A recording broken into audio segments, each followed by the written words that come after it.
How's it going, everybody? Chadley here, and in today's Borderlands video, we're going to be looking at a piece of gear that I've seen get a lot of traction over the past week since the white elephant nerf. So this piece of gear is something I've been using for a very long time, and I know some of you guys out there probably have been using it as well, and you know how good it is.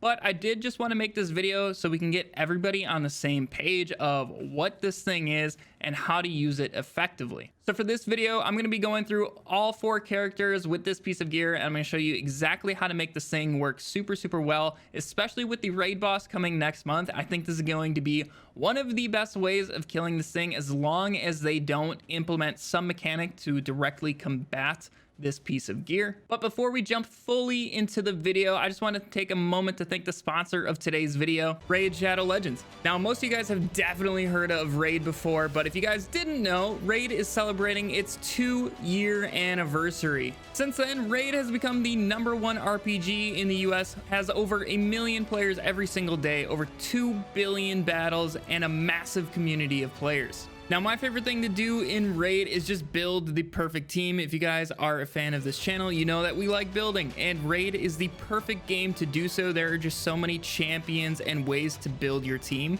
So with this month being Raid's 2-year anniversary, they have 6 straight weeks of anniversary events and tournaments running from March 1st all the way through the middle of April, all of them with insane prizes to win. They're even launching their first clan versus clan tournament to give players a chance to compete directly against another clan to see who comes out on top. Raid is huge already, and their whole anniversary event makes it an awesome time to join the Raid community, so don't wait around. If you want to get a huge head start in Raid, all you got to do is hit the link in the description or scan my QR code, and you'll get the free Epic Champion Jotun, 100k silver, 50 gems, and 3 ancient shards. All the treasure will be waiting for you guys right here, so make sure you hurry up and act fast, as this is only available for the next 30 days. And once again, thanks to Raid for sponsoring today's video. Back to the video, this piece of gear that I've been talking about is Unleash the Dragon. Now, I know, like I said, some of you guys might have been using this and know exactly how amazing this piece of gear is, but like I said, there are so many people who are just finding out about this artifact,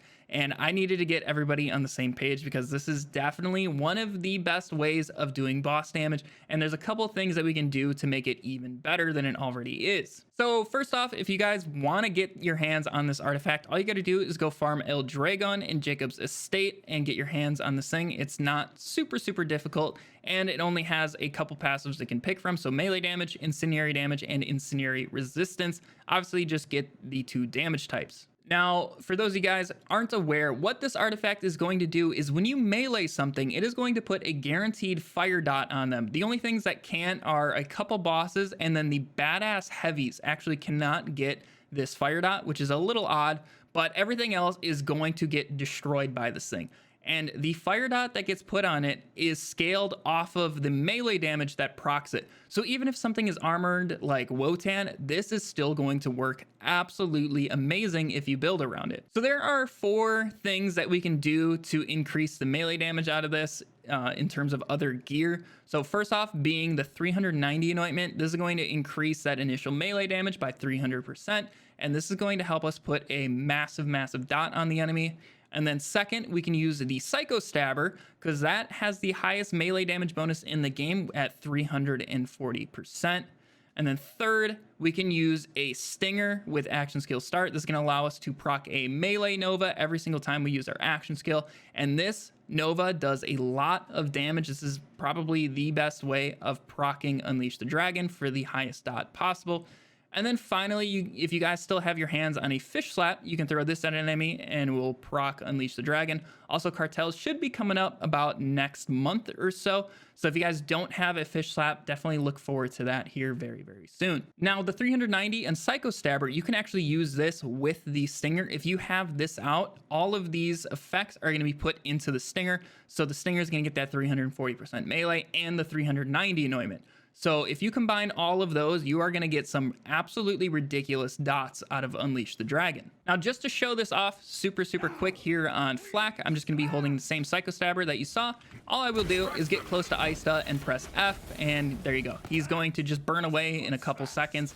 Those dots were doing millions upon millions of damage per tick, which is ridiculous. Now, this can be done on any character. It works very, very well on Flack because he has a lot of skills that just boost general damage. If you guys have ever seen Quag's Rack Stab build, you can use the Unleash the Dragon with that, and you're going to be putting out absolutely ridiculous damage, some of the highest damage in the game. Now, there's actually one more thing that we can do. It's not going to increase the damage of Unleash the Dragon, but it's going to take advantage of the damage that it does and allow you to deal even more damage. I have a whole separate video on this if you guys want to check it out. I go super in depth with it there. But basically, what I am talking about is the Elemental Crit Anointment. All you got to do is have a fire weapon with this anointment, or if you're on Amara, be spec'd at least 1 point into infusion and then the fire element for her. That will also work even on like a normal weapon with this anointment, so that's something else you can do. But just to show that off real quick, I have switched over to 100 melee Psycho Stabber just so we can see the effect of this a little bit more. It will work with 390, just there's not really anything in the game that you can use to swap to this anointment and kill it quick enough, so it's just going to end up dying from the Unleash the Dragon before you swap. So real quick, just to show this, I'm going to use my action skill once he is ready, and then I'm going to swap to the anointment, and if I hit a crit, he just gets deleted. So it is going to take into account the damage dots that Unleash the Dragon's doing. So it's going to take 3 of those dots, put them together, and then multiply that times 5, and then those will get splash bonuses and all that good stuff. So that's why this is so fantastic paired with Unleash the Dragon. So now let's go ahead and take a look at Unleash the Dragon over here on Mo's. There's a couple things we can use to help us out with Unleash the Dragon. First of all, being the Flare class mod, this is 100% bonus damage. And then Purple Tree is also going to help with all of the status effects damage and that kind of things over here. And then also you can use an action skill Start Stinger. Obviously you can't spam this, but if you are bossing, this is something you can use. Fish Slap is also a great way of doing this as well. And then if you combine it with the Elemental Crit Anointment, this is another great way of just speeding up that damage and also just dealing more on top of it. So we're going to go ahead and kill Psycho Reaver here and see how that goes. All I'm going to do is run up to him and activate our Cub. Then he's burning. I will swap to Elemental Crit, and all I got to do is hit a crit and he will go immune.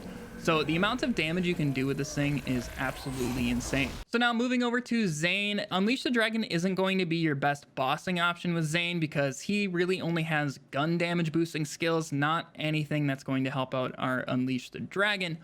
But for mobbing, you are going to be doing very, very well because you will have Mantis and an action skill Start Stinger. You're going to be putting out these Novas all the time and just constantly inflicting mobs with the Unleash the Dragon dot. And with just these items, there are no mobs that are really going to survive this. So all you got to do is just run around with like a Psycho Stabber, 390 or 100 melee. It really does not matter. You're going to eventually kill the enemy with pretty much no effort. So if we take a look how that looks here in True Guardian Takedown, these are the beefiest enemies in the entire game. And just the Stinger alone does a lot of damage, but then you get the dots on top of it, and you're going to be burning them to death. Zane is all about quantity and not the quality of these Unleash the Dragon dots and these Stinger Novas.